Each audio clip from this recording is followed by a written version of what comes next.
Both platforms online, and Dip will take it home. What a game. Take a victory lap, take a bow, and take the headsets off and start to yell.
Hello, everyone, and welcome back to the ECAC. It's time to crown another champion, and this time, two teams that are very familiar with each other meeting in the finals of the SSBU Super Elite Division. My name is Soy. Alongside me is Miles, and we've got another classic, Fisher East versus Fisher Northeast.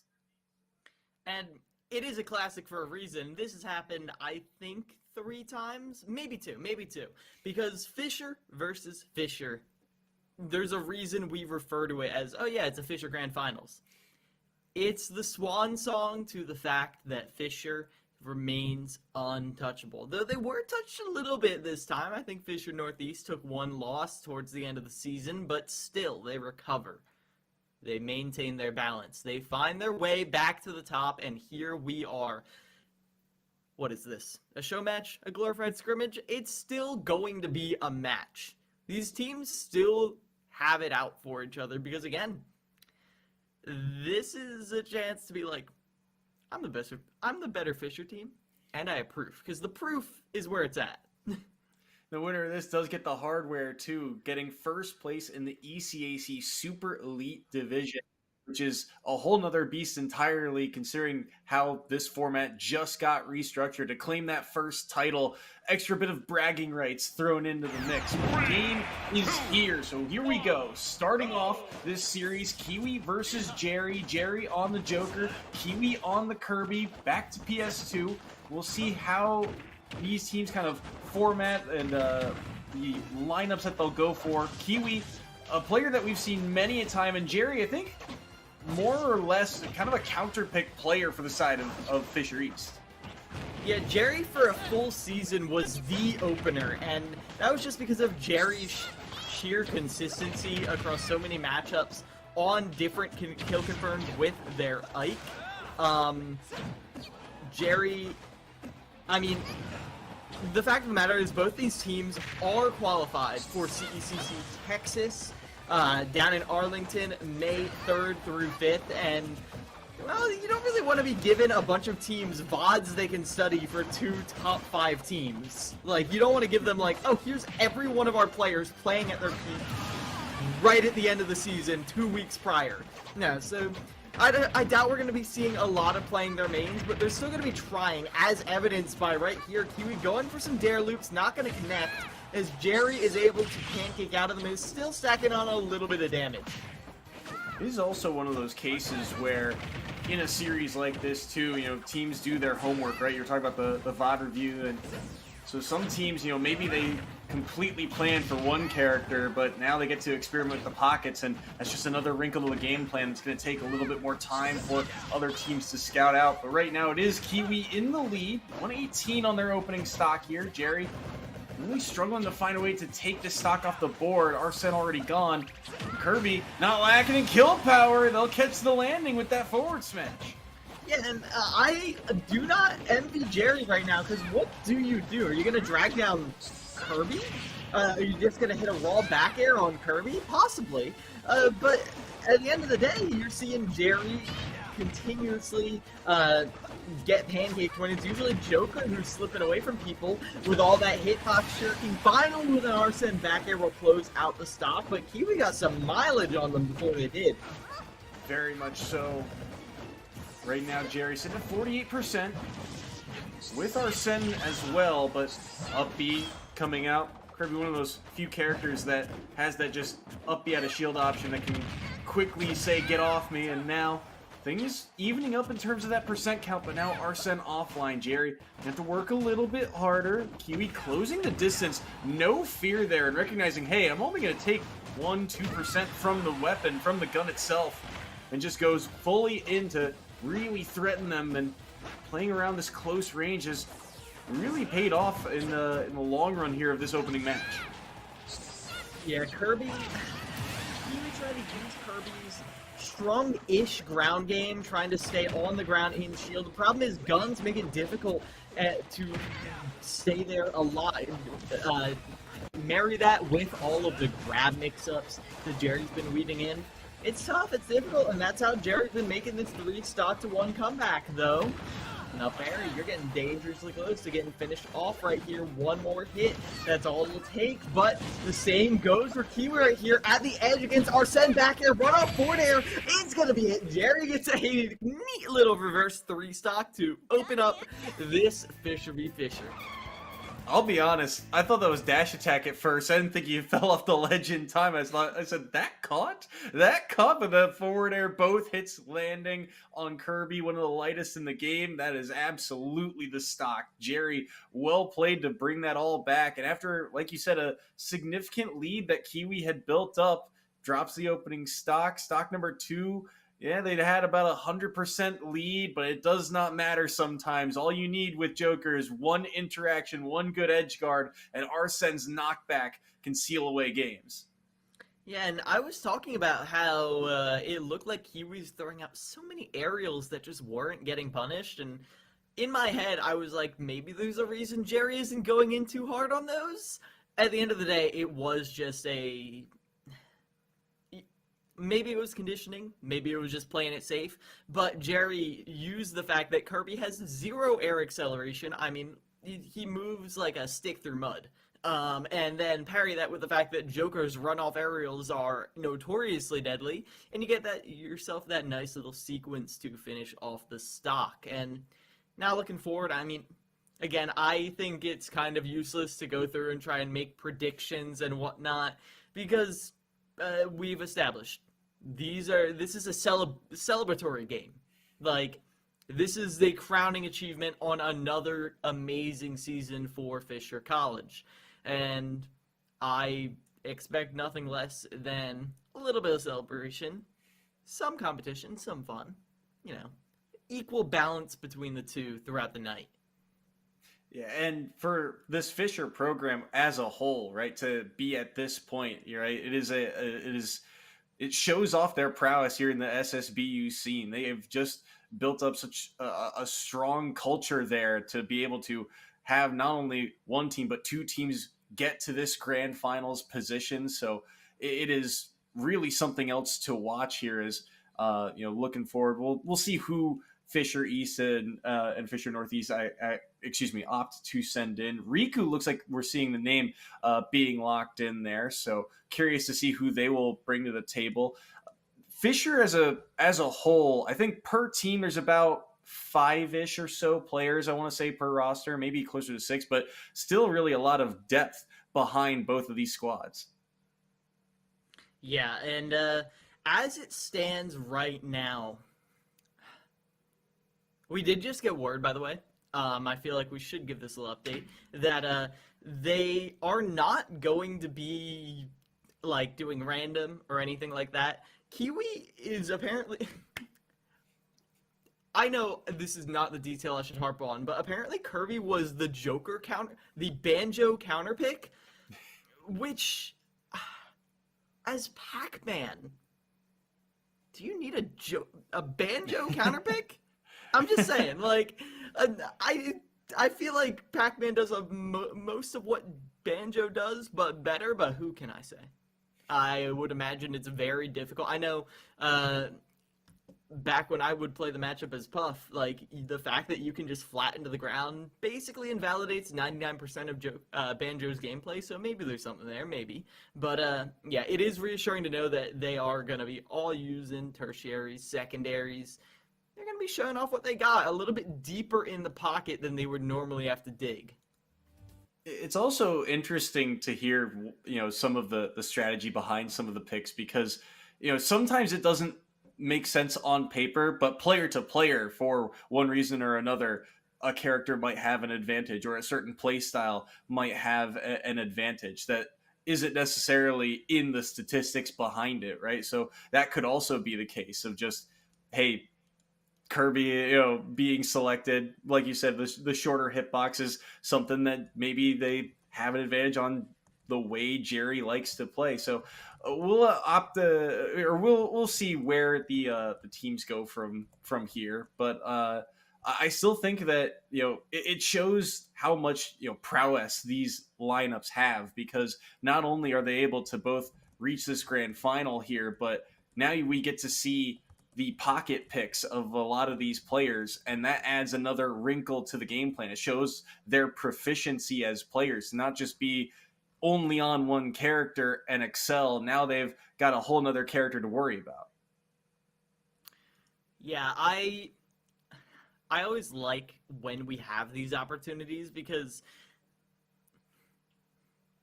how often does someone go a secondary in a very high stakes match, and the first thing out of every caster's mouth when it doesn't go perfectly is, you should stick to your main. Come on. You should stick to what you're good at. Come on.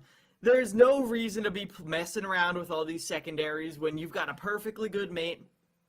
This is a scenario to mess around with those secondaries when they know better than anyone that their main isn't the pick right now. They know that. And they don't need casters sitting there speculating about it. I'm guilty of it on occasion. But at the end of the day, that is kind of where we're looking. So we are still waiting for Riku to get into the lobby right now, get everything set up. I see someone in the lobby, so it looks like we might finally be getting all set up. And I thank everyone for your patience as you're getting this all going. We'll be starting the match momentarily here. You can see it on your screen. There it is. Match getting underway. Riku locking in the Cloud here for round number 2. So Joker versus Cloud. I feel like we don't see this character matchup as often, but at least at the collegiate level, despite both characters having very, fantastic tournament results. Maybe a little bit of a stage mishap, but yeah, this is... I mean, not to be too cliche, but it's the Leo Sparko matchup. I've seen this a couple times, but yeah, Cloud has definitely made a resurgence. People realize, oh, aerial speed is really good, and straight hit kill power is really good, and Joker's maneuverability and slipperiness and ability to reversal situations is very impactful. Yeah, but he can feel a little inconsistent at times when you are being starved out of your resources, when you are being edge guarded really hard, which Cloud is also really good at. Cloud brings a lot of answers that were very much needed in the late Smash Ultimate metagame, and I've been loving to see everyone's old Smash 4 muscle memory be coming out and then not work because he doesn't function anywhere like he did in Smash 4, but then kind of remembering other things about him. It's nice. It's refreshing. It's cool to see. And looks like the button check is all good. Luckily, they didn't hit each other. Oh.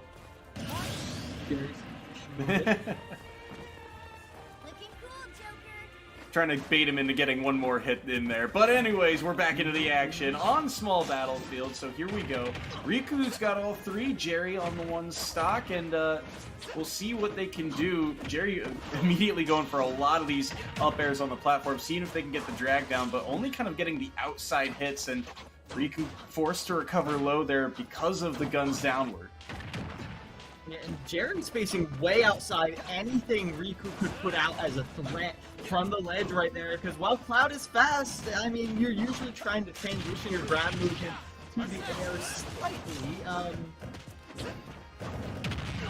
That's not really going to be the case here, as Jerry is playing a very safe game. And as I called out, Joker is extraordinarily elusive. Look at that space back air parried.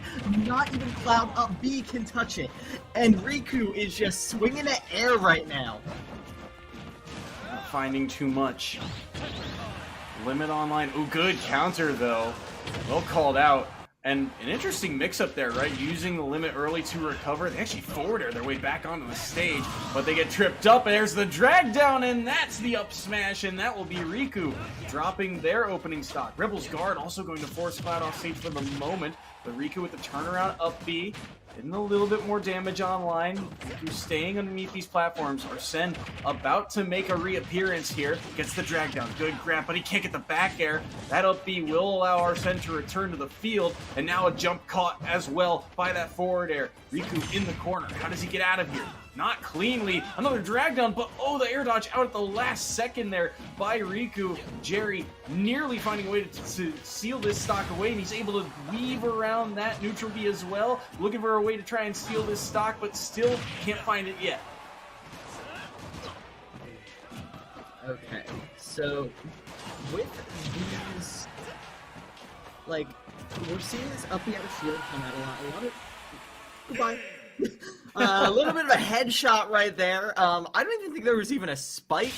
That was just the weird hit from Cloud Corner. The Sakurai angle, as many call it, and I think it is actually called, where if you're above a certain percent, it doesn't matter what direction that move is supposed to send. You are going at a 45-degree angle, no matter what. And getting clipped by that, that is going to be it. And Riku does drop one there, so Fisher Northeast hurting a little bit. Jerry definitely ran their pockets a tad bit, but ultimately, it's Fisher. They can come back from anything, but against Fisher, that's very tough. Very tough indeed. When the teammates know you so well and you practice all year long against each other, well, gets a little bit more difficult to make these long, extended comebacks. But if anyone can do it, feels like these would be the two squads to do so. We'll see where things go from here. Fisher East, curious to see who they opt to send in next. We've seen them, all throughout the season have their big moments. Fisher Northeast, player probably in the anchor spot typically at this point has been Tony Pajamas, I believe, but obviously a little bit of time in the spotlight for some players that maybe haven't seen as much action this season, so we'll see who gets locked in next. But Riku on the Cloud, I believe, correct me if I'm wrong, Riku doesn't typically play Cloud, right? And it's more of a pocket pick. Riku has definitely shown the Cloud before. My mind is blanking on who Riku normally plays. But it's not a bad pocket pick, if it is one. As this has been, I mean, unfortunately, we haven't gotten to see Fisher a ton this year. It felt like in previous seasons, it was like every week, what we're watching, it's Fisher again. But now Fisher has been a bit of a wandering Ronin. Like, they've just been, every now and then they appear, they cut down whoever's looking to take their place, and then they just vanish off into the mist again, getting 2-0s out in the night. And then randomly they got beaten one time in a insane last hit, last stock scenario.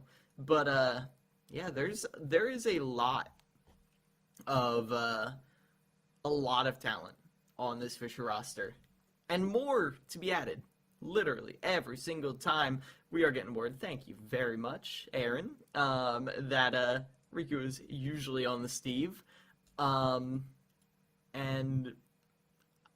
as stated before, not a terrible pick to have in your pocket if you're running that Steve. Yeah, we're looking to see who is coming in next. Fisher is trying. Oh. All right. So we are getting some word that yeah. So Riku is normally running the Steve, and yes, we do have a player confirmed. It is Vidad going to be coming in. Now, Vidad usually on the Rob, and usually so the way it usually goes, you know this, you've seen it. Someone else opens. Vidad comes in second. Vidad cleans up shop. Sometimes does, sometimes doesn't. Vidad then opens in the second match and almost 9 stocks the enemy team. So, this is sticking to a little bit of a pattern we've seen. We see Vidad come in as the second player. Vidad will run them for some stocks. Then Vidad will go down. Will Vidad come in and continue the pattern and 9-stock Fisher Northeast? Probably not. But anything can happen tonight, Soy. Literally anything can happen tonight. And I'm excited to see it. I love some good Smash Brothers, and it's a fun matchup. Yeah, I'm curious to see if Vidad ends up playing the Rob here. And I think that's part of what makes Fisher East really difficult to play against. When you look at the lineup and the characters that they bring to the table, sure, you think, okay, Jerry's on a character that it's high ceiling, but it's also high level of execution in order to get there, right? Vidad comes in on the Rob as in that second slot, you are very often the counter pick player, but Rob has a pretty well-rounded play style where they can play the range game, they can box up close, so it feels like they're ready for anything. We do get to see a little bit of a switch up here, Vidad going the Captain Falcon, the golden skin as well. Don't see too many Captain Falcon players rocking this one, and we'll see how they do against Jerry's Cloud here on Town and City.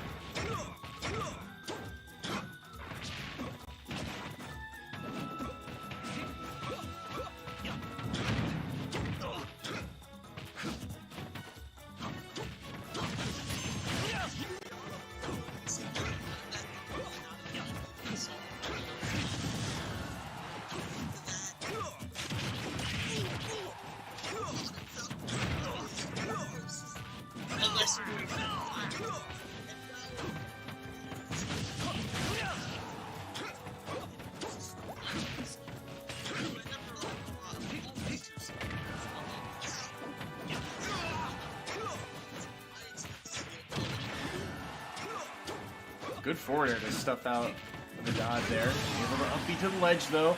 Trying to side B through. Not a decently, or not a bad option there, but just completely shut down by the up smash of Jerry. Eventually back air will clean up that stock, so Vidad able to answer one back at least, but it is still one stock lead here.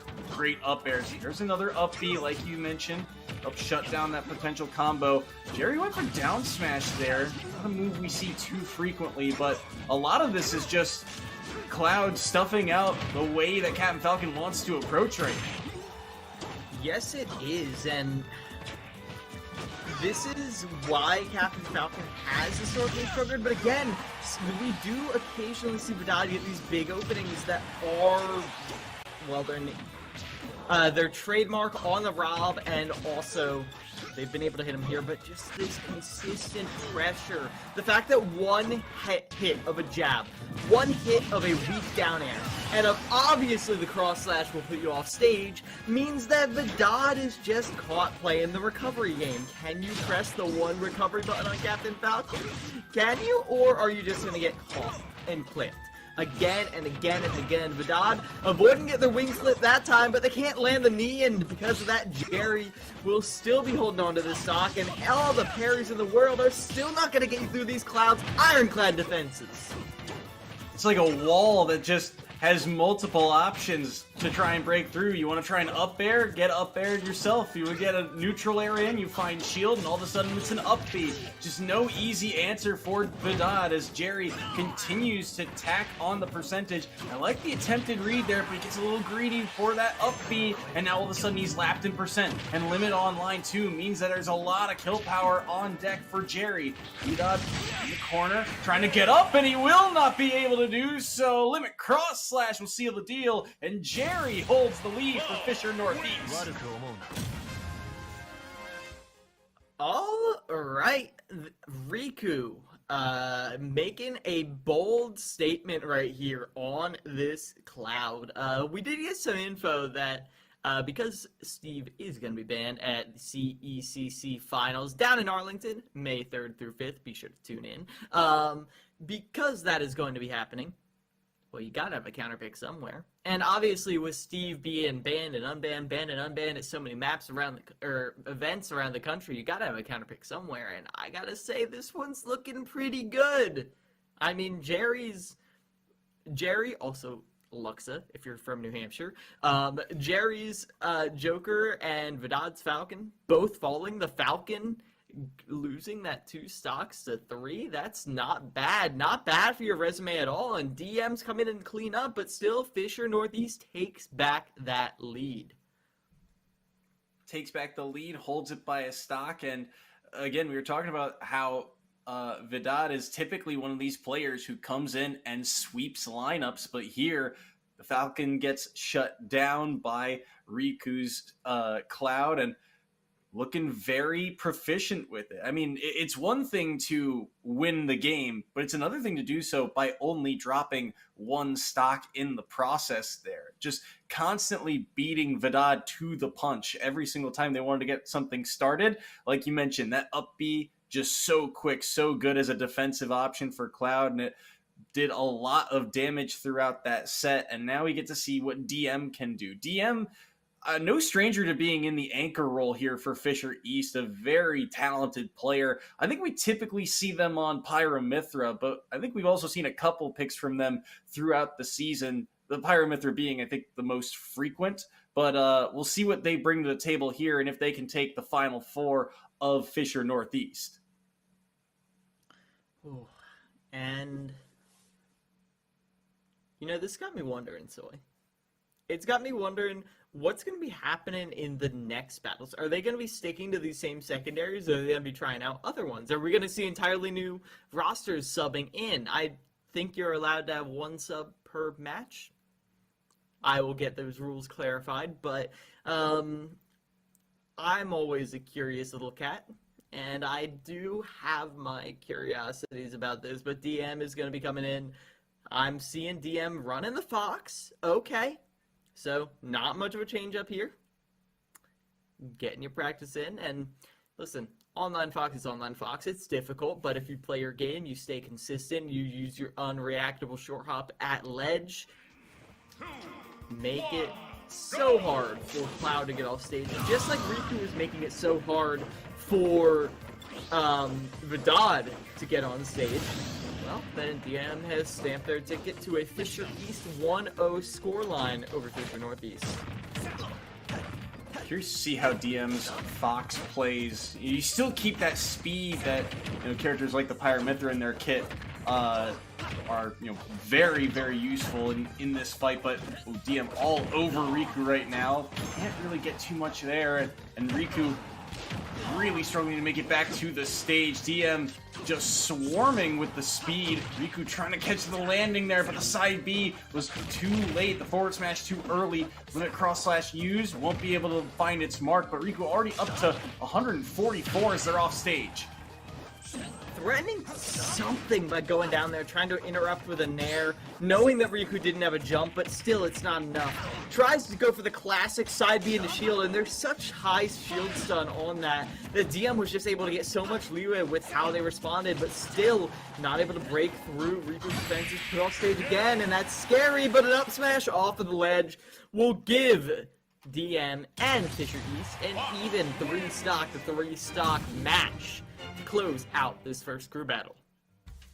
Looking very strong on the Fox, and I do think it's interesting to see DM's Fox here, because Fox, as like you said, online Fox it can struggle sometimes, but those who are able to pull it off, it is a whole nother weapon that not a lot of teams are ready for. I think I can only really think of in the collegiate scene 2-3 other Foxes, and maybe only one here in ECAC at this point. So to see DM rocking this character, I'm excited to see what they can do.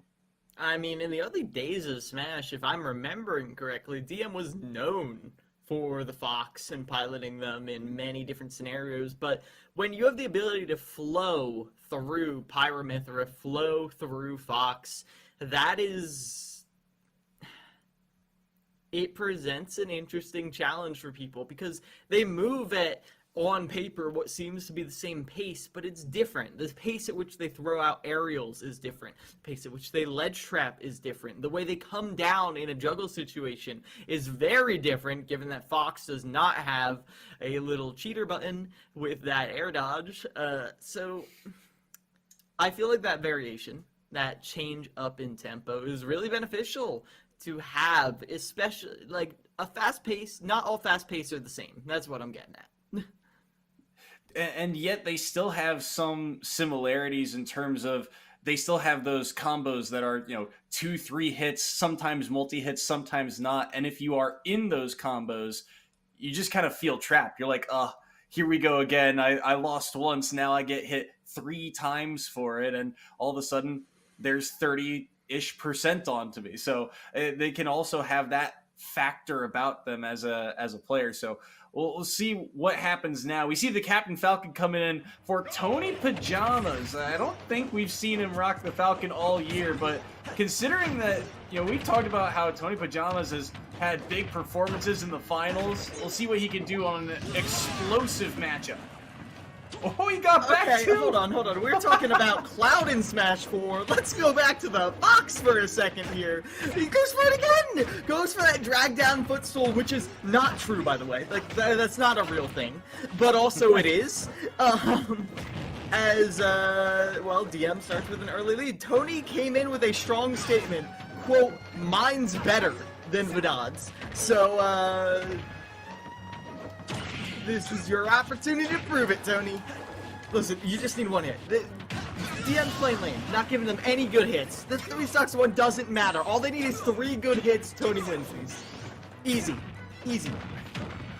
See if they can find him. Right now, DM having his way at the moment. Good up tilts landing. Nair as well. Good follow through with the forward air. The multi-hit helping tack on that percent. And there's a point, too, where all of a sudden all this percent on Tony Pajamas makes it very difficult for DM to follow up and get things like grab combos. But oh my goodness, the charge up of the up smash could have been dangerous. Won't be able to find the side B connection. That time he will, though. Second time's a charm. DM says, get that Falcon off my screen. And it will be Fisher taking the first set. East. No, Fisher East over Northeast. I mean, first of all, what a show from DM. Blast from the past right there. Both in the Smash 4 drag down footstool and in the throwback to when Fox was the one and only. But, yeah, good showcase. Maybe jury's still out on whether Vidad or Tony's Falcon is better. I mean, in terms of stocks taken, there is an argument there. But it's a bad matchup. It's a bad matchup. Run it back. I'm sure it'll go better. As, yeah. This has been a much more competitive match than, well, some school versus school matches that the two of us have seen way in the past. And, this is, well, it's cool to see the depth that every player brings. It is. I mean, when you look at these lineups, right, typically we see a similar 3 or 4 names enter the ring, but also on the same characters in and out. Here on this stage, to see the pocket picks come in and piloted to such proficiency and still have these explosive moments between two teams that are very familiar with each other, obviously practicing against each other, but you still get that explosiveness that the Fisher teams bring to their just weekly matches against some of the other teams. You still get these big pop-off moments, and you're still able to see high execution of some very good combos. So very well done. Fisher East take the first set here. Remain undefeated. They were undefeated through pool play, I believe, or at least the regular season of the spring split. And then in their playoff bracket, I believe they didn't drop. They did drop one set. They actually lost to Fisher Northeast on winner's side of the bracket. Had to battle through that on the loser's side to get back to this point. But so a little bit of vengeance on the docket for them to see if they can get that best of 5 series back. They lost the best of 3 series on winner's side, but it was a very close matchup. We're getting ready for now crew battle number 2. Stepping in the ring, we see the Greninja and we see the Dr. Mario, Tony Pajamas, and DM into the ring. So, we talked about the fast pace that all of DM's characters bring to the table. I cannot say the same about Dr. Mario. Dr. Mario is a heavy in a doctor's body. I mean, a PhD, pretty heavy doctor. That's all I'm saying. Because you get hit by one forward air, one up air, and obviously one down air, and you are in for a world of hurt right here as the doctor is in and will not fix you up. And Tony, trying to play this hit and run style, but you gotta be, Greninja is definitely one of those characters where if you're not flexing that you can confirm off a down tilt, there's no reason to respect it. Thrown off stage, slowly making his way back with the side Bs. Eventually gets caught and almost gets spiked for it. Try to dip down low, but won't be able to do so. Forward thrown off stage. Neutral B will connect. Now, limited recovery on Dr. Mario, but he is able to make it back to the stage. So, DM caught now for the moment. Back here will not land. Won't be able to get the forward smash either, but you can tell they're starting to pick each other's spots here to go for these kind of killing blows, but it's just barely outspaced by certain moves. Ooh, falls out of that up smash. That's gotta hurt. Pour one out for all my Greninja mains out there.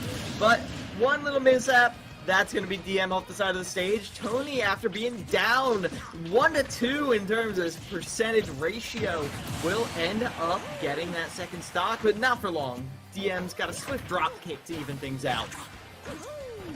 The boots of Dr. Mario, even Mario, they've got to be steel-plated with the amount of knockback they have, but, can't get the follow-up. Wanted to grab afterward, but Pajamas trying to sneak through, and once again cannot do so. DM nearly finding the forward air, too, getting a good read on the spacing of where to be. A matchup that they're familiar with, because I believe it's Kiwi that mains Greninja, or plays them most of the time for Fisher Northeast, so a little bit of character familiarity, even though piloted by a different player. You know, people used to say, just edgeguard Doc. Doc just got hit, and then pushed away with the water gun, and then clanked with a projectile, and still made it back. So if DM can recover a Doc, I don't want to ever see anyone say, just edgeguard them ever again. Rapid jab at the ledge will knock them away. What can they do here? It's a good grab and tried to follow up. I love the creativity for some of these combos, right? Gets down throw and then he'll go for stomp instead. Just seeing, you know, how much mileage you can really get if you don't go for something quite as true. And you can kind of afford to do that at the lower percents as well, but right now, playing dangerously around this ledge. DM forced to recover once more. Can he do so? Pushed off stage by the flood, but still is able to get their way back to the ledge, holding shield, knowing that they're looking for something. Any opening here. Down tilt only finds shield. Now they'll be pressed to the corner once more. Tried to catch a landing. Won't catch the tech there, and now another down air. Tried to catch them on the platform. DM just barely unable to catch up with Greninja right now, but the tornado will land. And now edgeguard situation. Run off Cape! What a way to end that! DM looked like they were playing from behind a tad bit towards the middle, but they brought it back. And that was a stylish, but still kind of expected way to end that off. If it was not Greninja, I would not be nearly as impressed. It's a cape. It happens. But knowing that Tony has all of this variability with how they're going to recover, the jump, the side B, probably not, but the 2 hits of the up B, there's so much versatility. So that was a pure read. Simple as can be. And that's all you need is Kiwi is going to be answering the call next going up against DM. We'll see how Kiwi does. Likely locking in the Kirby for this set as well. I'm curious to see how this matchup kind of goes, because in my head, I see that, like you said, Doc kind of being a heavyweight fighter in a bit of a smaller body. They're able to maybe weave around Kiwi a little bit more, and Kirby being so light, I worry about what percent Kiwi will be able to survive at. But on the other hand, if they're able to continue some tricky plays and find some good combos. DM's defense has been on point, and their combo game a little bit strong on this character as well. So we'll see how this match paces out. I also got to say, that cape has some of the strangest interactions. I know it pushes you in the opposite direction, but Greninja still got so far before he actually started fading to the right. Like, that arc is wild. Yeah. I think it happened right as the second input of Up B came out, and it was going to go into the stage, and then it suddenly couldn't. Now, one thing I'm looking at for this matchup, I mean, so Kirby, when he inhales someone, he does get a improved version of their neutral special. Now, that doesn't usually matter, because you're still Kirby, and you still don't have their full kit. However, what I'm thinking of right now, Pill is already a ludicrously strong projectile. What is Inhaled Pill going to do? Like, is that going to do straight up 25% per pill? That's some strong medicine if it gets inhaled. But, oh, no, we may not. Oh, still able to snap to the ledge, though. Barely able to get back. That was dangerously close. The cheeky down smash of Kiwi nearly able to seal that stock. And they... I think they wanted the footstool, and it never came true. Not as stylish as the spike, but I respect it.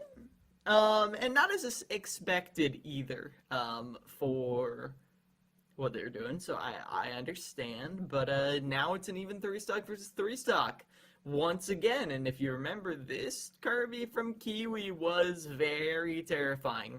I got some clarification from Aaron, Paradox Muse, coach, director of Fishery Sports, in case you're unaware. But Paradox did explain that Banjo is still vulnerable to grabs in Wonder Wing, so all you gotta do is just inhale him.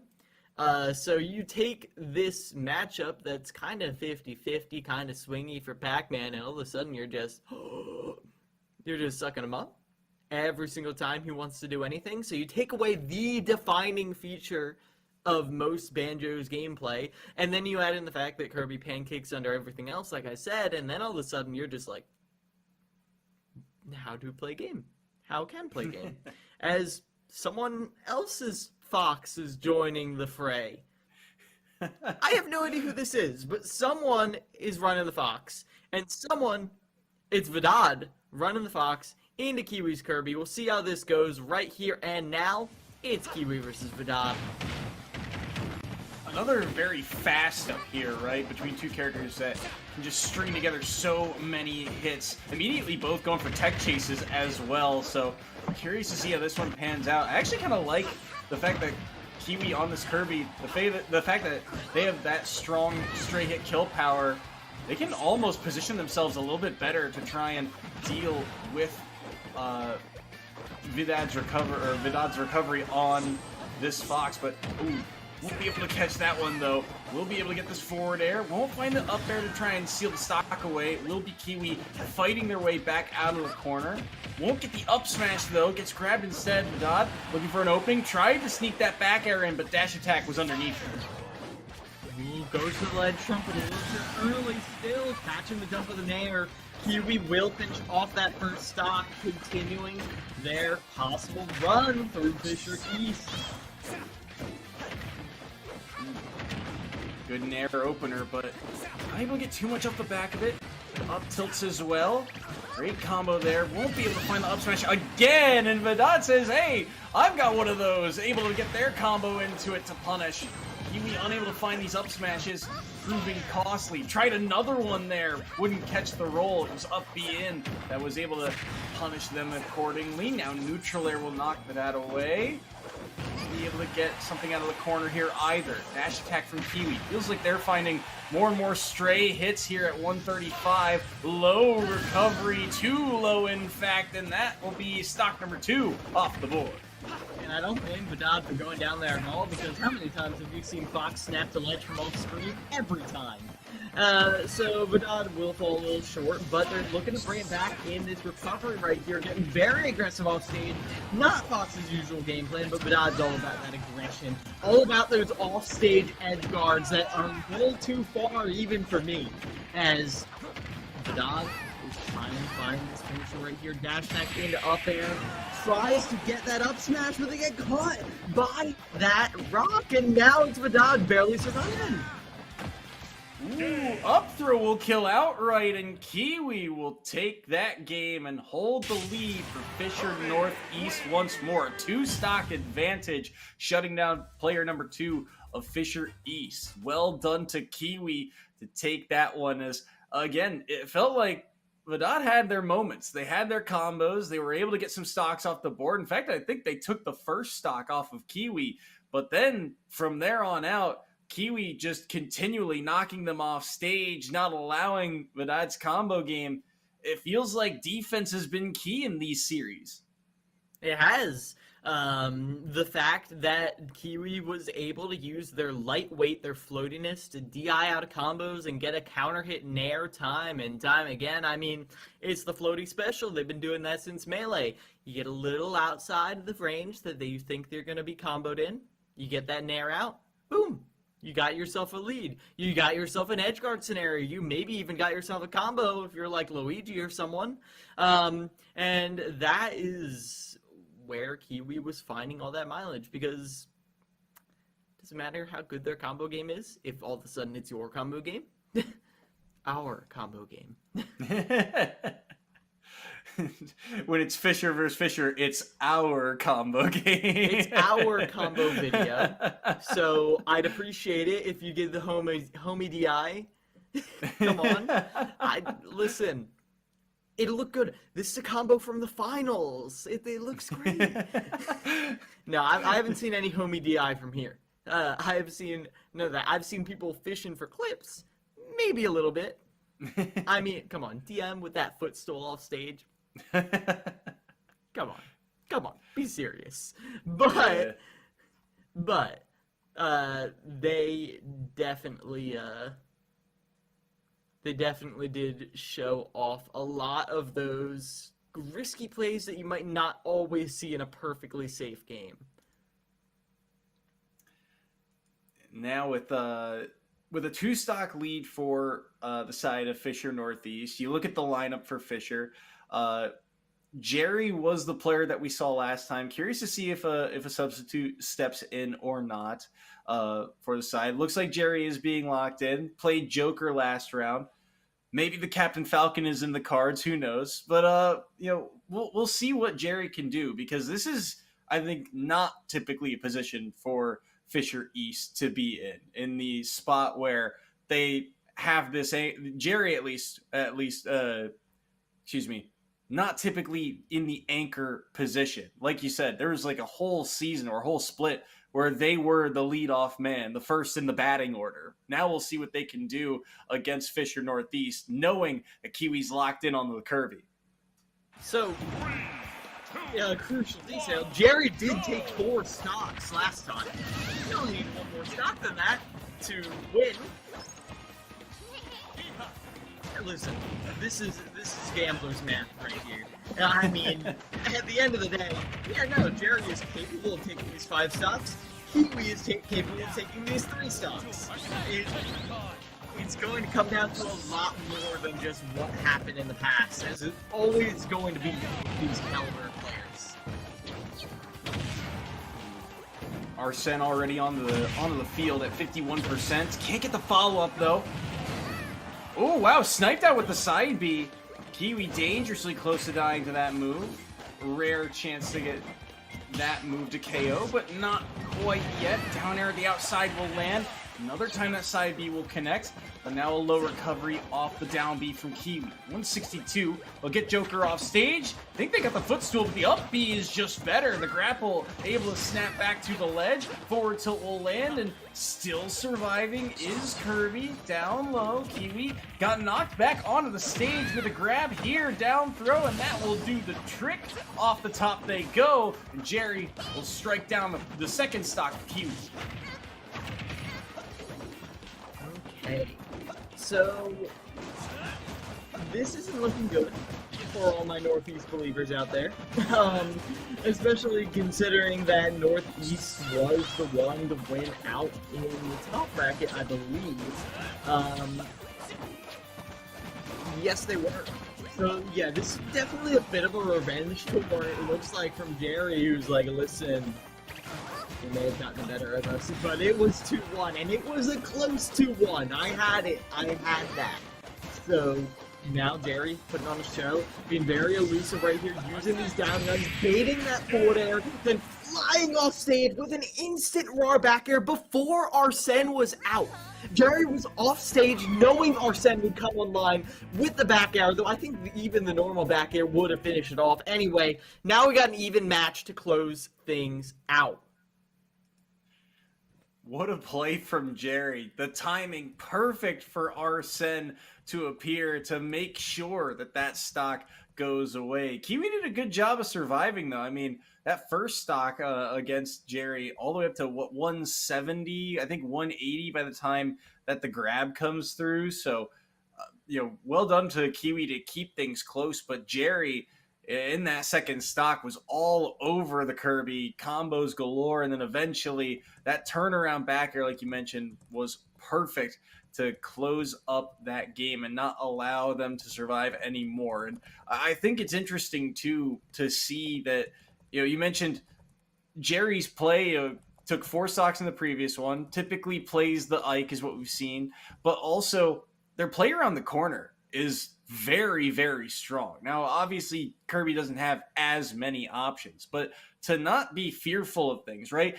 They get inhaled and walked off stage, and it's clean, calm, and composed immediately. All right, jump out, up B, it's best I can do. I think they actually held their jump an extra second to make sure that they didn't get down aired or footstooled, and just that poise, to that presence to know that, hey, there's a chance they're looking for something more, and I can still get out of it. Very well done by Jerry. And, I mean, that resolve, that patience, the fact of the matter is you don't need it. A lot of people feel like you need to be back on stage right now. The sooner you're back on stage, the sooner you can have your jump back, the sooner you can start hitting them again, the sooner you can stop playing this recovery minigame. Take your time. Relax. Don't burn your resources too early. That is what so many lower level players take so long to learn. Just take it easy a little bit. Just because this game is a little more lenient with getting your resources back than other games doesn't give you any right to just go ham. As speaking of going ham, Riku's coming out on the glass cannon. It's the Mewtwo going up against Jerry's Joker. Now this is not easy. We talk about how Joker slips away from so many things that should connect. The opposite is obviously true of Mewtwo. But the fact that Mewtwo can get so aggressive edge guarding is what worries me. Tether recovery is nothing to this guy. He can linger out there for as long as he wants, wait with that side B, and hit you with that back air. Only if Riku is able to put Jerry in edge guard situations, which, like, it's not looking likely with how Jerry is playing. Got the drag down, but the air dodge out was clean from Riku, and they start their own combo. I like the mix-up to go for that down smash, but instead the spot dodge comes through. Jerry getting a lot of these drag downs now, but won't be able to get that finishing blow quite yet. 32% onto Jerry's Joker. Won't be able to get the reversal either. Riku looking for an opening. They find an up tilt. Won't be able to find the up air here. Neutral air lands, but Rebel's guard comes out, and there's a dash attack now with Arsene online here. They try and snap back to the ledge of the teleport, but they won't be able to do so. Now that Rebel's guard, the side B has that lingering hitbox, they get caught, and eventually a back air will seal away that stock. So Riku drops the first here. Now Fisher East have the lead. Playing around this platform, trying to be elusive, but the runoff back air only gets you a trade. And with that, Jerry is still continue to put on this pressure with the down guns, but never ever committing. You think Jerry's going with the down gun? Boom, air dodge away. But then all of a sudden they're going in with an air, with a back air, with an edge guard, dropping down really low, below Riku's edge guard, and now you see Riku barely getting back on the stage. This is getting dicey right here, as Jerry is the force to be reckoned with on this squad.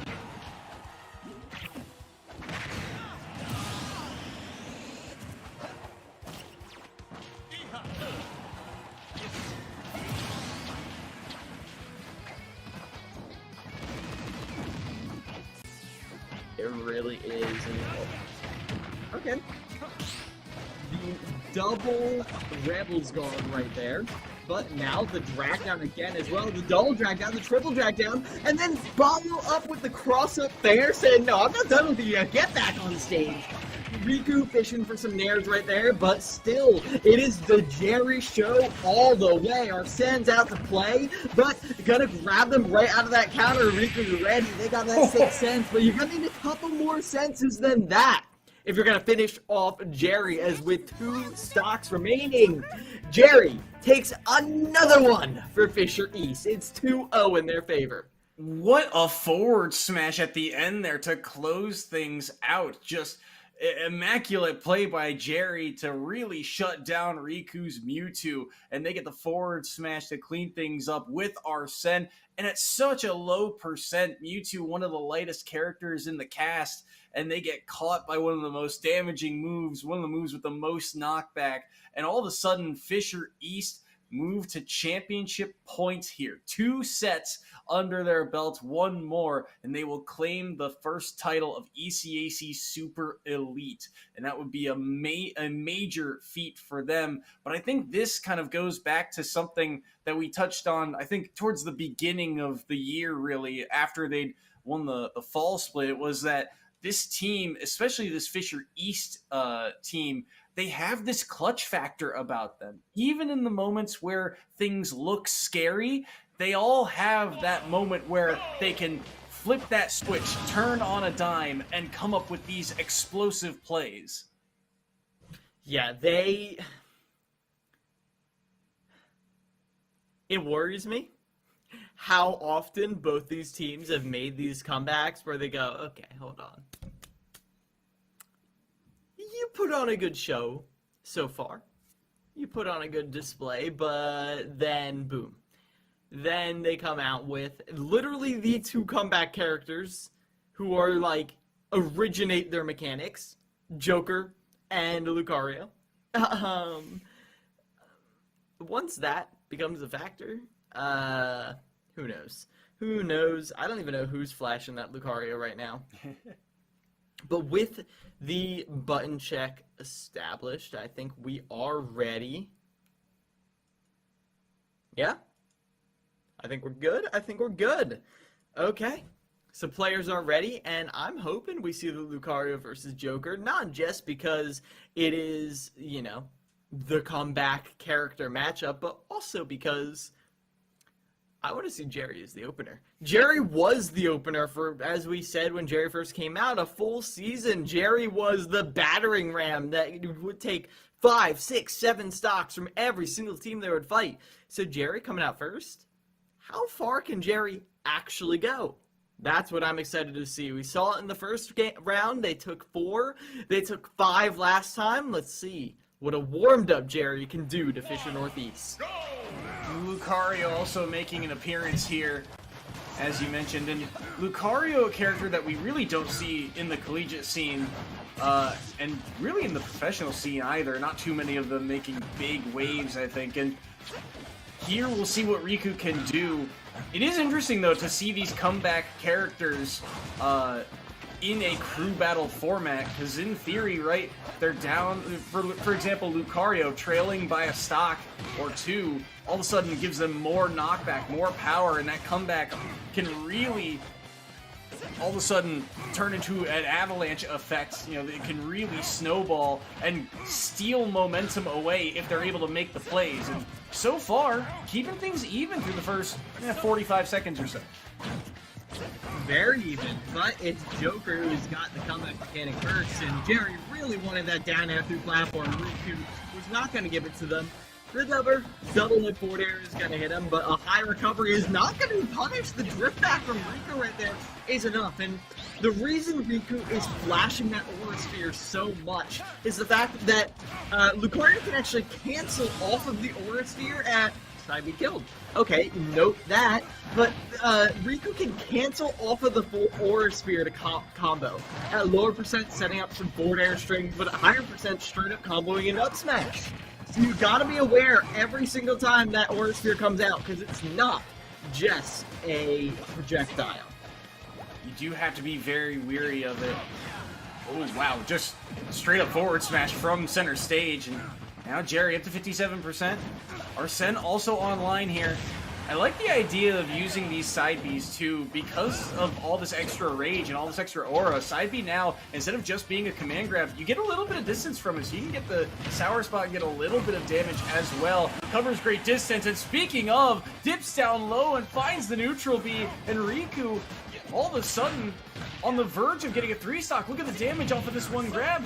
Oh, there's the combo you were talking about, but instead Arsene gets him out of that down air, and now the side B will land. Riku's up to 170. Oh, he caught! No, he didn't snap to the ledge for one reason or another. He ends up turning around and holding onto the wall instead, and a forward tilt clips his head, and that's how Riku drops the first stock. So the question, in fact, is not how many stocks can Jerry take, it is, can Jerry take stocks? Because this is a different Riku right now, outpacing Jerry at so many turns right here, and I feel like that first side B was where it all started. Now, Jerry close to the ground, but can't stay there long. Not with Riku flashing so many kill options left and right. Forward smash, side B, every single way you turn is another place you could meet your end, but Jerry's got Riku off stage. Can you salvage this? Can you keep it going? Jerry playing their elusive style. Can you make it work? No, with that up there, Riku is going to close it out, and Fisher Northeast starts with a 2-0 lead.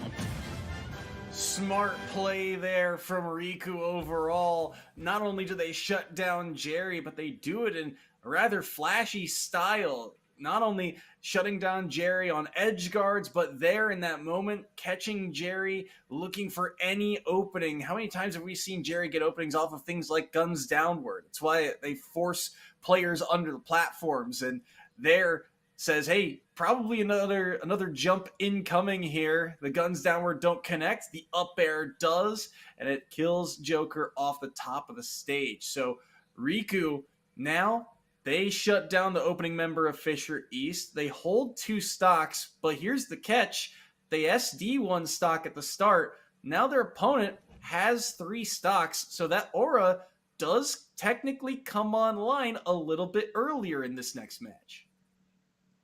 Yes, it does, and you gotta be very aware of that, because the aura coming online earlier means the aura sphere is bigger, which means the wave-balanced aura sphere becomes an even bigger threat because it pops you up higher to combo into a down air, or a forward air, or a nair, or a forward smash, or an up smash, or whatever you really want. Whatever you crazy kids are doing these days. Like, you gotta be ready for that, and I know they all are. I know they've all fought a Lucario or 2 in their time, and Vidad is going to come out now to see if he can be the one to put a stop to Ryu's blue-flamed reign of terror. It is interesting to see for me, again, Lucario not something that we typically see on the collegiate stage, but piloted so well. And the movement of this character can feel clunky at times, but then you see them string things together and you go, okay, there's some potential here, right? I mean, the fact that, you look at this matchup on paper and you go, well, Arsene's got a reflector, there's a lot of damage, there's a lot of knockback, the speed factor, but at the end of the day, Riku's still able to make things work. Now, on the flip side here, we get to see a whole different mix-up, and I really like this pick too from Vidad, the Chrom, which typically we see a lot of Roys, we see a lot of Lucinas, but the Chrom has kind of faded into the background in the collegiate scene, but there is still plenty to work with on this character. I will be completely transparent with you, Soy. I am terrified to see Vidad on this character, because Chrom is a top 3 character if he didn't have the up B that he does. And that's the simple fact of the matter. Vidad is known for going off stage for ridiculous edge guards that no one has any right to pull off. Chrom doesn't do that. Chrom stands at ledge and jabs and bears. You don't go off stage for crazy edge guards as Chrom unless you're looking to lose your stop. Like, even they're too far off stage. Too far. But also, Vidad knows better than I do, so I'm excited to see what this is, because I love Chrom, but also Vidad on Chrom terrifies me. We get to really see the limit of how far they're willing to dip. They're pretty cheeky, but gets jabbed here. There's that little recovery, and they will get the drag of that up B, and that will pull Riku off stage, and that is how Lucario drops their second stock. Now, at a 3-1 stock disadvantage, again, Aura gets even more potent, more powerful, a little bit more knockback, but Vidad kind of getting one for free there off that up B. Okay, forward smash. Riku's in dangerous waters right now. B's back to ledge, gets around that jab. Aura Spear being flashed, probably just gonna throw it out now, and it's gonna finish off the stock. And that is a very nice little bit of extra credit. Tries to combo off the Aura Spear, can't quite do it yet. B combos in a nair somehow, just Picasso combos right now from Vidad. Little bits of string here or there. Jonner only finds shield. Forward tilt won't land. Lots of clanking back and forth there. Just trying to play safe. He'll land the neutral B. Starts charging up again. It's another forward air here. Riku, good movement back and forth here. But again, has to play so carefully at this range. Nearly dies to the side B. Vidad threatening that back air, but won't be able to go for it quite yet. Now gets force palm, and that will kill off the top That did, what, 30 plus damage and killed off the top? An insane move, but he will not die to the forward tilt here. Able to get back. Now a forward tilt landed by Riku. Goes for the forward smash, but gets punished by the forward air. The side B. Not all the hits connect, but eventually the forward tilt will, and Vidad will shut down Riku's Lucario. Wrong. Time to cut a path. Lucario. What an experiment of a character to open us up. You know, Lucario really reminds me of playing against, like, a good Ganondorf, who, in your head, you're thinking, or a Little Mac. Little Mac is a way better example of you're thinking, this character isn't good. I shouldn't be getting hit by these. This is easy to counter, and I'm not doing it. And then they hit you twice and you die. And it's like, ugh, okay, but I'm not playing the matchup well enough.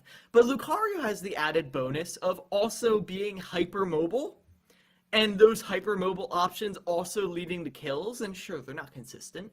Sure, the combos aren't all there, but it's still terrifying that you're playing against someone with little Mac kill power who can go in the air. That's scary.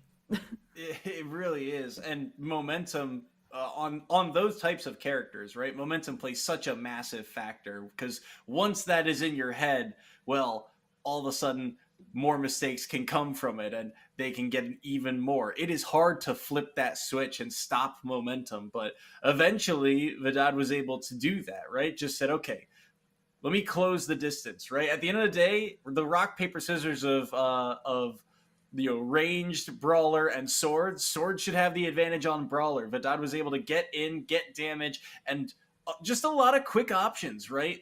Similar to a lot of other characters. Those things like the forward tilt will just outright kill eventually. The side B, it's quick, it's got a multi-hit, so you can fall out of it, but if you get the strong hitbox, eventually you'll get the job done, and Vidad was able to do just that. But now we get to see a little bit of a mix-up here. Tony Pajamas on the Mii sword fighter of all characters. I guarantee you, fingers crossed, this is the Crom Mii sword fighter. Oh. I know, because one of my best friends, is a Crom player, and I have the Crom Mii sword fighter saved for whenever he pulls out his main. So I'm just saying. Fingers crossed. the ditto you never expected. Oh, it won't show it here. I don't know why I thought that. It's never shown it there for the entirety of Smash Ultimate. But listen. No. Oh no. He's banned. You can't do that, Tony. Listen, we're gonna have to get an official ruling on this now. Yeah, so it is allowed in ECAC. Oh boy, Do you see what I'm talking about? The Vidad edge guards? You can't be doing that on Crom. It's not allowed. But still. Oh my. Okay. So Vidad hit Tony with the Don't Test Me, got tested, but now it's Tony with the opportunity to edge guard. Alright, so Fisher East down to their last player. Vidad unceremoniously sent to their due. The match lasted 43 seconds, and I feel like I blinked through all of it. I don't know. That was the strangest set of stocks taken. So much happened. I thought the game was over when Vidad went off stage for a down air and then up-B'd like this far away from the ledge, and I'm like, that's too far for Crom. That's too far. Obviously, Vidad made it back, but I was still sitting there thinking, like, I can't believe it. I can't believe it. And then the things got... I think things really got out of hand when you saw the forward smash charge up, and Vidad just said, okay, thanks. Takes that stock. I didn't even see what percent that forward smash killed at, but they were charging it for a while, and then just caught off stage, couldn't snap back to the ledge, and all of a sudden that's the end of that stock. And Tony Pajamas, holds a 2-stock lead. But we've seen this before. We saw just last set a 5-stock advantage, and Fisher East was able to bring it back. But now DM has to be the player to do it, something that they have done throughout this regular season. Now we get to see them locked in against Tony Pajamas' Me Sword Fighter. DM, the last hope right here. Again, not a character I would expect out of DM, but also, yeah, I can see it. I can roll with it. A lot of heavy hits on a lot of other DM's characters. We'll see how it plays out here as Tony goes down 2 stocks to 3. We will see. Yeah, the Mewtwo does. Ooh, interesting. Don't often see that move selected for the side B for the Me Sword Fighter. Just closing distance, get some good knockback, and not afraid to go in multiple times. I'm curious to see if DM ends up using their side B to end up reflecting it, but they get Pineapple, the odd teleport. Sometimes you get trapped underneath, and unable to snap to the ledge there was DM. That only typically really happens on, what's the stage? Is it Pokemon Unova? That was the main reason that stage got locked out, but I think you can sometimes see it here on PS2. Yeah, I think it's also just dipping a little no diagonal. The teleport recoveries have a hard time dealing with it. As, well, King of New York going to be deep thrown down there as Tony just took 50% in like 2 seconds. That was crazy. But then DM did the same thing. So like maybe everyone in Smash is busted, we can say. Now, Tony is taking a very interesting strategy here of getting on stage, getting parries, and then walking really slow. I mean this with all the love in my heart. Tony is occasionally playing like someone online who is disconnected and you're playing with their level 9 CPU. It's the slow walks, the randomly running off stage. It's a very distinct play style.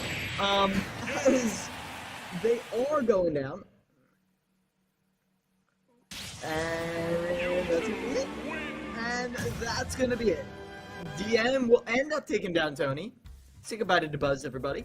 As this will be a 1-stock versus 3 matchup. Now, it's Fisher. Anyone can make a comeback, but also it's Fisher. No one can really make a comeback against Fisher. I don't know, Sully. Well, I refuse to make a prediction here. I don't think the game's over, but also who knows? I mean, it would be interesting to see, because we talk about comeback characters. Mewtwo's not in that category, and but they still have that explosiveness, that combo factor. They're able to clean up stocks if they get the right strings. So DM, it at least feels feasible on paper, but this is, like you said, Fisher Northeast, who have really thrived off of kind of their defensive play and making sure that they can get a lot of mileage off of punishes, off of to other teams overextensions. The one time that they really lost was they overextended themselves and opened up themselves to 0-to-death combos that ended up being executed. It was Wichita State on characters like the Rob, just walk you across the stage, catch the jump, and eventually the side B will land, and so on and so forth. Stuff like that happens. That was really their one overstep this season. Against Mewtwo, not nearly as easy. But if anyone can do it, it's probably DM in this anchor spot. Yeah, I mean, I've seen DM clutch some ludicrous things before. And against the Isabel. Hold on, I'm calculating. I'm recalculating in my head. This whole thing has felt like a GPS being spun in circles. But thinking about this, if you ever force Isabel to up B, by all rights, Mewtwo has every tool in the kit to kill her.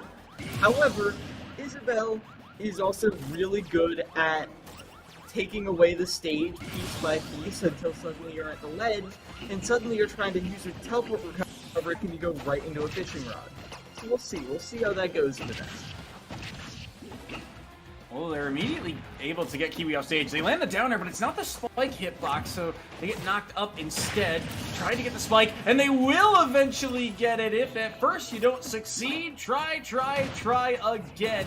And they will take that opening stock off the board, and they're immediately forcing Isabel off stage once more. Kiwi's got to be careful upon trying to get back here. Jabs at ledge, will back on a little bit of damage, but DM just does not care. They try and get the up smash, but instead they get footstooled underneath the platform.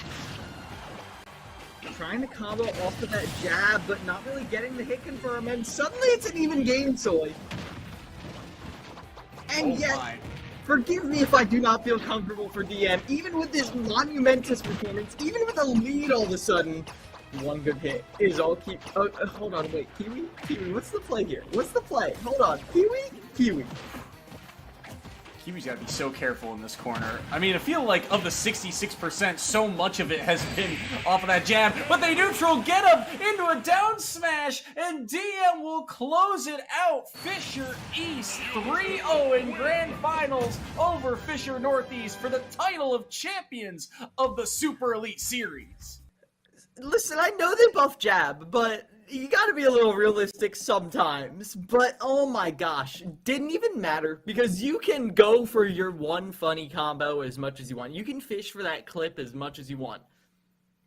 But then you make yourself clickbait. The fact that DM saw an opportunity to finish the stock with that first edgeguard sequence, I think was the best out of all of them. Just the way DM took away piece by piece of the recovery, threw them off stage, back air, forward air, up air, just carry them away. And then every single time they tried to get back, tried to get a reversal, DM did not let Kiwi get one hard-earned dime out of their pocket. Amazing stuff right there. And that's a 3-0. A revenge 3-0 by Fisher East, meaning that Fisher will take over Fisher for the win.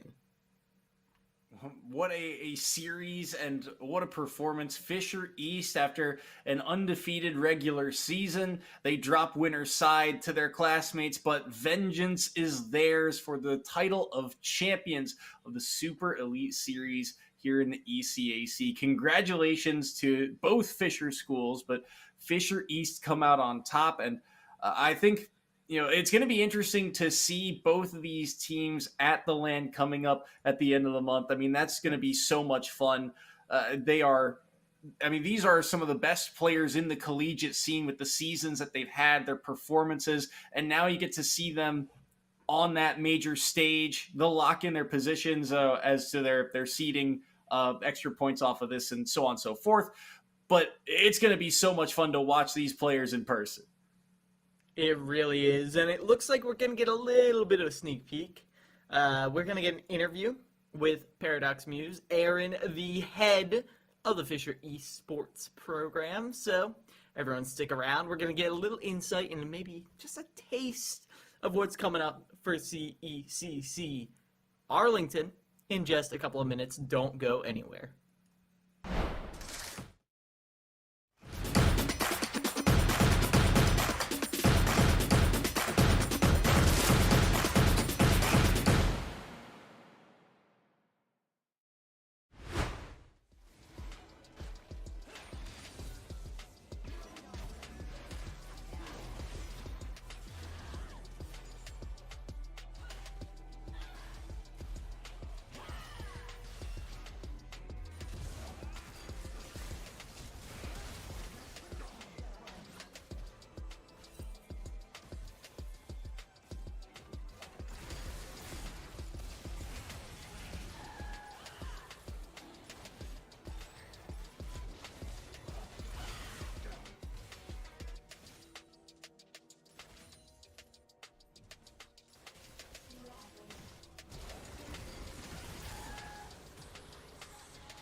What a game.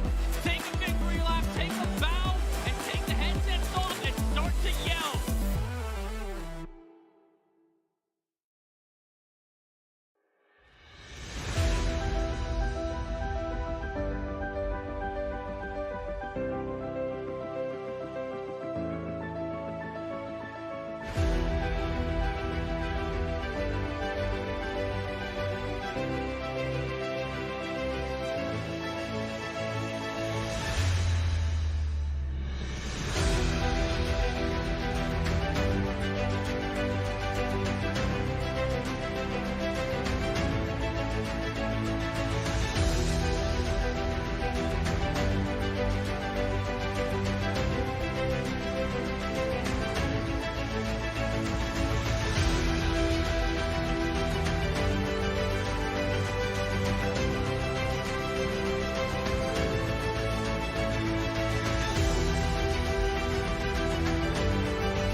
Forces a jump with it this time, and they both stand shielding in the gun smoke, but eventually they both back off again. Pops him up with a bomb and finally gets an up air right there. He was so dangerous, and if it connected, it was likely to stock. So many things can kill Trajan now at 167. They cannot afford another strong hit here.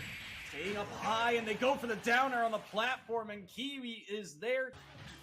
But not like that. As soon as it gets that PK fire into the grab, a little bit of a scramble situation, knowing that the laser's going to come out. It's snared away instead. Arrow doesn't land. Neither of them get to the stage. They get back aired instead. All the way across they go. Bomb in hand. They get side beat as well. And the falling hitbox will lead to the up smash.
Welcome back, everybody, to Esports U for the last interview of the regular season. We have, who else? Aaron, Paradox Muse from Fisher College after yet another Fisher versus Fisher match. How you doing, Aaron? Happy to be here. Doing well.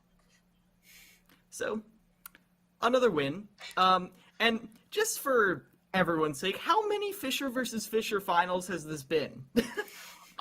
For Smash, this is the third consecutive in ECAC, which has been nice. I know that we were hoping for a COD Fisher versus Fisher finals, but we weren't able to secure that this past season. But I'm trying to think of any other games that may have had that in the finals. Not in ECAC though, but we've had that. We've had Valorant finals be Fisher versus Fisher in other leagues. So, we're very happy with the students' performances, and they put a lot of effort into everything they do. And it pays off in a big way here. So, these two teams, these roster iterations, I guess, Fisher East, it was a little bit cleaner of a season until, dropping it to their classmates in the upper finals of the bracket. What was the biggest challenge for these two teams this season, getting them to still, get to this point, this grand final? Yeah, I mean, collegiate in general has just been on the rise. It's wonderful to see that there's more schools that are investing as heavily into some of these other games as Fisher has been. Seeing the University of Delaware pick up a lot of great players. Wichita State has been, a very strong team, has had a couple of very strong players come out for this type of season. Winthrop has a very strong roster. They're going to CECC at the end. Northwood has been another roster where that was the last non-Fisher versus Fisher finals was Fisher versus Northwood in ECAC. So seeing that level just come into the scene has been a treasure, but obviously as more people come into the scene, it's going to become more and more difficult for us to continue having two teams at the very top, but we're going to keep trying just as much as we can to have these two really strong teams. West also, we did just start our West roster this past season, and they were able to come in first, and then they actually came in third this past season. So again, just being able to have really, really strong students from across the United States has been a blessing. Yeah, you're bringing in all these really strong students, and a lot of them are, coming in for the esports, and then they're getting a lot of other opportunities. I mean, one example, I know he's probably listening, Blue started off as just a player. Now he's helping you manage this whole roster. Like, can you speak to some of these opportunities these players have gotten? Mm-hmm. This year could not have happened, and I cannot stress this enough without Blue. I have been very busy doing a lot of other things. I have a lot of other duties. Yes, Smash is a passion project of mine just because being a Brawl player, like, this game means a lot to me. But honestly, if I did not have Blue this year, we could not have been doing the things that we were able to do this year. So honestly, a massive shout out to him. He's done a phenomenal job just taking over and kind of being that main point of contact. And yeah, he's been great. And we also have, unfortunately, he is a senior, so I do lose him. So congratulations to Blue as well for graduating, but I do lose him next year. So we do have other people that are kind of coming in looking to take over. He's been helping train the next generation of those Smash managers, Smash, points of contact. So that's been awesome. Also to just, again, see the number of seniors that we do have. We are starting to see some of the first seniors come through our program. Jerry and Tony are also two graduates of this year. They are seniors. They've been with us now since, before we even got to Fisher. And it's incredible to just kind of see their journey and watch them walk out the door with their bachelors. It is awesome to see. And so this is one of the struggles of a lot of collegiate programs, is that there's turnover every year. So what is the biggest, question mark or something that you try and address with that turnover? How has that recruiting process gone? Yeah, I mean, you see that in traditional sports as well. It's just that, there's always going to be that turnover. Fortunately enough, we don't necessarily see too much of what traditional sports might see, where you may lose a person in their sophomore year, you may lose a person in their junior year because it's like, okay, I'm going to go declare for the draft. You see that especially in like basketball for the collegiate scene. Obviously, you're not seeing that in collegiate esports yet, maybe a little bit in some of the teams, but for us, it's just making sure, let's keep our eye on the next level of talent. Let's look for the next Shaddix, the next Onins, the next, iterations of those high-level players and start to Akola, right? Those high-level players that are under 18 that are going to eventually be looking for college. And, let's see where they end up. Do they end up in school? Do they end up not in school? And just, looking and making sure that we're keeping our eyes on the scene as to who the next big name player is. Because even when, just going back, we recruited Sonics, he was 35th in the world. But the big piece for us when we looked at him was that he was number 2 on Wi-Fi Warrior version 7. And so that was a big piece, knowing that most of collegiate is done on Wi-Fi. About 90% of our games are done on Wi-Fi. So, hey, why not just go get the second best Wi-Fi person? Because number 1 at the time was only 15 and he can't go to college, right? So, and it was Spargo when he was 15. So, that was a big reason why we reached out to him. So we are keeping tabs on just everybody. So just to all the people out there that aren't necessarily in college or may still be in high school, you have a bunch of scouts that are watching. You have collegiate people that are watching. And honestly, if you have somebody reach out, just answer their DMs. You never know where you're going to end up. Yeah. I mean, wise words. We've seen where some of these players have gone and, where they're still going. And speaking of where you're going, just to close things out, we got to ask. CECC is coming up 2 weeks from now, May 3rd through the 5th. Any words, any statements coming into that? We were disappointed last year, which sounds really, really funny because we won the event, but we did not get first and second. We plan to not be disappointed this year. Okay. You heard it here first. Fisher versus Fisher Finals is going to be cemented. Maybe. You got a lot of competition this year. I'm excited to see it. But for now, good luck getting ready for it. Thank you for your time, and good luck getting down there. It's a pleasure. All right. Well, with that, we're going to wrap it up. Thank you so much, everybody, for tuning in. Remember, this may be the end of the season, but CECC, we still have the fireworks at the end of the show. The Friday night, this Friday, will be the seeding show for CECC Texas. It will be the lead up to the official CECC Texas 2024 broadcast on May 3rd through the 5th. I've been saying it all night right here on this Twitch channel, twitch.tv/esportsu. So be sure to tune in on Friday, tune in on May 3rd for amazing esports action. But for now, I've been Keelan Miles. This has been Soy. Hope you all have a wonderful night and an fantastic summer. Take it easy out there.